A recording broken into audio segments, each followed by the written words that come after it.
You know, I don't really get excited, honestly speaking, if it's not an N car, but this definitely is more than enough to get me excited and everybody excited, hyped around. Let's see what the future holds for that. Welcome to CarSceneKorea. I introduce newly released Genesis, Hyundai, and Kia cars. We can't miss out the blue exterior color, the penetrating color of Hyundai brand, of course, right?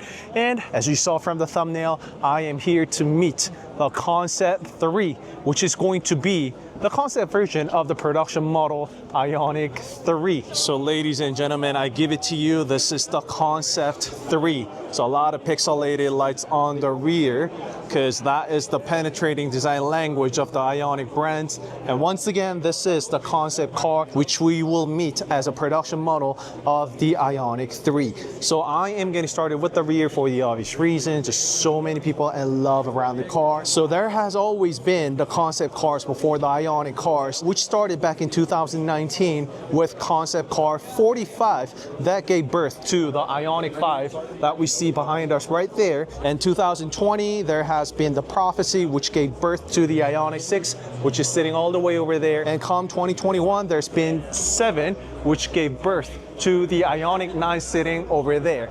And here we are in Munich, Germany. We are seeing the Concept 3 right before us. So this sits right between the category of Inster and Kona. So you get the idea and the size of it. So let's get started with the rear look. Pixels, of course, pixelated taillights. It's the signature and penetrating design language of IONIQ brand. Look at that rear glass as well as the aggressive spoiler. We saw the ducktail spoiler here and there. However, the Intel say that we're gonna see a lot of this as a production model, so get ready for that. I like that little glass underneath the spoiler as well, something that we saw with Genesis GV60 as well, because there was extra glass underneath the spoiler. And look at that angle of the ducktail. It's really aggressive, almost see-through. I'm curious as to how much of this will make it to the production car, but the hopes are very high. Massive aggressive diffuser. Because of the material and the surface, maybe the decal wasn't holding up, they took it off, but it said, may the downforce be with you. So I actually really love the little gimmicks that Hyundai puts in here and there with the Instaroid and now IONIQ 3, because there is also that character right there that is Mr. Pix, short for Pixel. I love the little characters and stories behind all of each car. So there's an extra one over there. It's all hidden, as you can see. And together with, guess what that is? It's no exhaust, of course, the car being an EV, but that actually is a speaker, an external speaker which can play music, sound, and even exhaust notes should you wish. That really follows the design altogether well with the active air flap found on the front. More pixels even to be found on the tires even. So that is the slick tire. We saw it earlier. Of course, it's for the display purpose. The car is not going to have the slick tires nor the over fender, but I really like the design cue and where Hyundai is showcasing their idea behind the car. The rear wheel with the center lock, they actually have Korean written on it. Remove, 제거하다 essentially means the same thing. If you want to remove it, twist it that way. So it's the opposite direction of the where wheels actually drive forward. Therefore, it does not unlock itself. And there is more Mr. Pix on the sides like that. And just look where all these panels are coming together. The rear bumper, the quarter glass, as well as the second row door here, all meeting down at this point. And I think it really portrays and gives a great insight throughout the car, the penetrating design theme, which is the art of steel. So that has been introduced to us by the IONIQ concept at first, but that's also been implemented on this IONIQ 3 as well. Beautiful side skirts, as you can see. It has a bold design, something that we haven't seen before, and the opening over there as well, and the fender design on that side. That material, the design that they used on that side is also found on the doors as well. And seems to be the latest DSM, digital side mirror. And listen to the sound.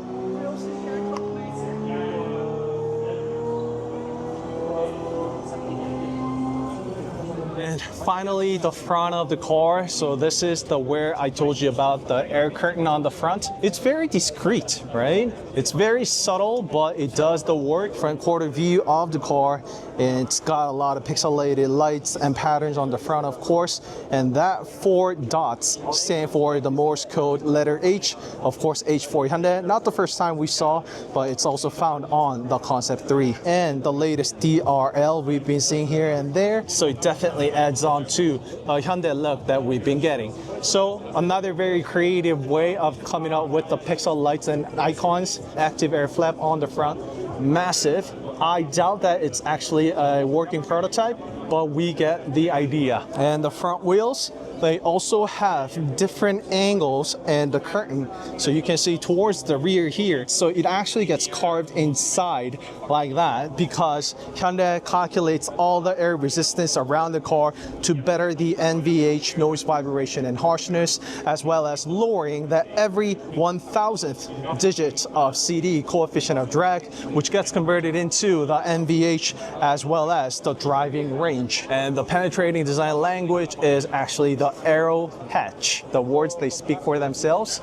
It's aerodynamic in a hatchback form, just like so. So this is the interior. So what we saw from the outside, the same material is used on that side and also on that fender that I just told you about. And we can see more of the Mr. Picks on the sides like that. And when you sit inside, that display also gets accustomed to your needs and gets personalized by the display moving forward and the seats move back and forth. Of course, those aspects, it's because the car is a concept. However, what we see here is pretty much production ready, except for the door part, of course. Beautiful ambient lighting and design all throughout, minimal. And there's also the pixel lights in the steering wheel as well. And there is more Mr. Picks on the roof as well. Again, this is a concept. However, it's production ready in Europe. This will be delivered in precisely 1 year from today, Hyundai Europe said. The fight in this segment is going to be fierce. Once again, this car sits right between Hyundai Inster as well as Kona. So it's a perfect size. Who's looking for a size of the vehicle between the two? And there's a huge market in that segment. So fingers crossed. I really am curious as to how this car will turn out to be in production model. And of course, I'll be there to capture it and share with you what it feels like, what it is like in real world. I do have interview with the exterior and interior design behind the IONIQ 3, so including the footage right now. Quick intro of yourselves and the team, please. Yeah, sure. My name is Vito. I worked on the interior of the car. My name is Manuel. I worked on the exterior of the car. I got everything I need, exterior and interior. Who wants to go first? Okay, exterior, art of steel. I mean, I did on my study, so I told about this and that, but is there anything that goes behind the scenes, something that the designer could tell us about? The whole story behind Art of Steel was really born from the pressing feeling and need of a recreation of our design language. We sort of started thinking like, what are the strengths and what are the core values of Hyundai? And Hyundai, as a steel manufacturer, we wanted to embrace the fact that we're creating our own steel. So the whole design language is sort of revolving around the effortless shaping of steel panels. So you can really sort of a tangible sort of interpretation of steel forming. So all of that comes together to create something which we hope and believe is something that people will recognize and realize is quintessentially Hyundai. I mean, we've seen it first. I hate to break it to you, but the first title was claimed by Nexo. That's true. Right? That's so. true. But he actually was behind the language. Okay. The art of steel, that concept and the idea, the analogy we got from the car is quite different from Nexo. I wanted to point out, especially where you guys have highlighted the fender. Right. There's the over fender and there's the quarter panel as well as the whole body of the car connecting together. There's a good reason why you guys are shedding light upon that spotlight, right? That's true, yeah. So what art of steel lies behind that point? Main body panels to be shaped as effortlessly as possible. At the same time, we still have the lower part, which we call in this placed more the, let's say, performance parts, which then has a bit of a different design language all by itself. This helps us for considering for production cars as well, shedding some weight, visual weight, and I mean, it's no secret that we can already hint a little bit towards a production car for the near future. Yes, yes. You would be surprised how much of the concept car will actually translate to that. Well, surprise me, surprise us, but I won't be surprised because you guys go way back with the Concept 45, Concept 7, and Prophecy, which personally is my favorite. So what we saw with the Concept is pretty much already a living production model, and I have no doubt that this IONIQ 2, IONIQ 3.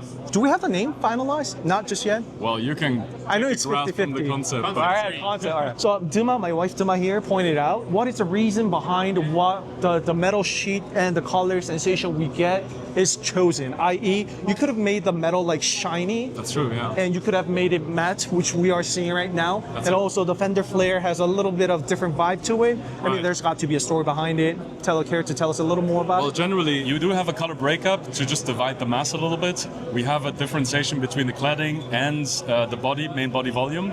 But of course, we wanted to have a seamless integration of these two colors to still have a very sort of monolithic feel. The car should be seen as one coherent, full design. Things like, for instance, the windows. These are things that we like to, Triangle. Yeah. Well, how dare you? let's give it a different touch, Also with the color, I think it's all coming down to sort of, put a smile on people's face in the end of the day. One thing, I did spot the downforce speed with you on that one. The more you go into detail, the more details you'll find that you have probably not spotted before. So I'm curious to see if you find more of them. Well, let's get started with the interior in terms of Mr. Pix. Yes. Where's the name come from? Mr. Pixel obviously comes from the pixel, and we wanted to give it a character. It's been kind of a trademark, and now we wanted to give it also a face. And it's already been years, literally, as we speak, with the IONIQ brand. Ever since the first IONIQ car, you guys did claim the Pixel. Not going to name it here, but I see other brands implementing the Pixels as well. Yeah, exactly. So the trend is spreading. Yeah. Yes, it's already spreading, but it's the brand IONIQ already. So Pixel inside out, as we've been seeing throughout, is there something uniquely to Concept 3? One of the highlights is definitely the cluster, where we have these widgets, as you see, these kind of square pixel-shaped modular items that you can actually exchange as many of those more haptic controls as you like, and you can also customize them yourself, so you can preset certain functions for each kind of widget. You can also add more screens if you want.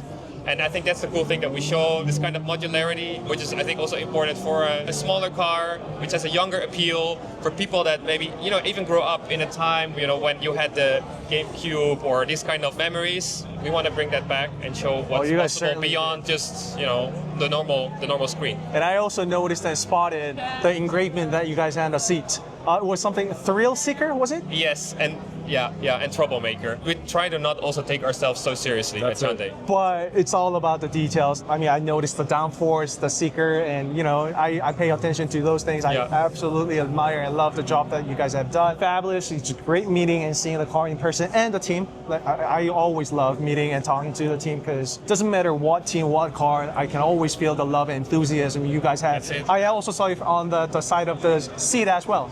Made with love, was it? Yeah, crafted with love. Crafted with love. And this is also a little bit the story. On the exterior, you have the steel crafting, and on the interior, you have the upholstery crafting, the kind of inspiration from furniture design, where we put a lot of love in creating this kind of comfort cocoon, which is inspired by furnished space. I don't really get excited, honestly speaking, if it's not an N car, but this definitely is more than enough to get me excited and everybody excited, hyped around. Let's see what the future holds for that. All right, we'll figure out in 1 year. Thank you very much for being on the video. Pleasure meeting you. Thank you. And I'll see you on and off. I already met the Instaroid team twice, back in Korea. So I have a good feeling that we will see you again in Korea. Don't forget to like and subscribe Cars in Korea if you did, and I'll see you in the next video. There's a lot more videos coming for sure. It's my first time here in Germany at IAA. All right, so that's it for today, and meet me over there for the Gia booth as well. See you over there. Bye-bye.